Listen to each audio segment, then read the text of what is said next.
Туғандар, бүгін сіздерге Ош шаарынан, ХБК-дан, Манас тұрақ жайынан, тақтап айтқанда Эльстрой. Мынау жерден 52 квадрат метрді тарттым. Бұл даяр екен.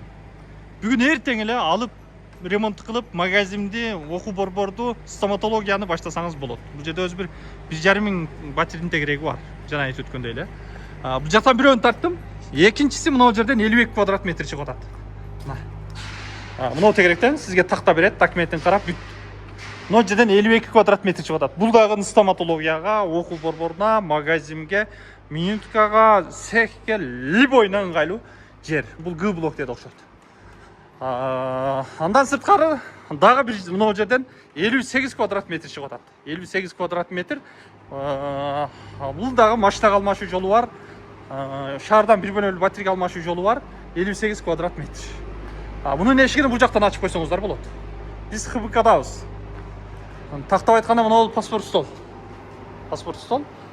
Ел базар. Құдай берген запчас базар. Троллейбустың конечный. Мынау домды білесіздер, шының артын біле. Мынаны ашып қойсаңыздар, магазинге, оқу борборға, любойына ыңғайлы. Бизнестің түрін жасағанға. Башқа жерлерде метр квадратын бизнес помещение. 2,5 мыңнан қойып, бұл жерде 1000-ден қойды. Сүйлөшүү жолу бар, машина алмашу жолу бар, батарея алмашу. Демек, вариант бар дегені. Алыңдар. Бүгін сіздерге бірінші қабаттан бизнес помещенияны сунуштаймын. Бұл жерде өзі 1,5 мың батареяның тегерегі бар. Жашоочулар әрбір батареяда 3-4 болғанда дагы сіздің бизнесіңізге өтө ыңғайлы болып қалады. 52 квадрат метр.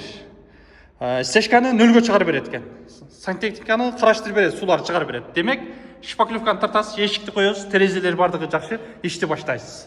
Магазин кылсаңыз болот, частный окуу борборлорду кылсаңыз болот, цех кылсаңыз болот, деги кыскасы бизнестин түрүн кылганга болот.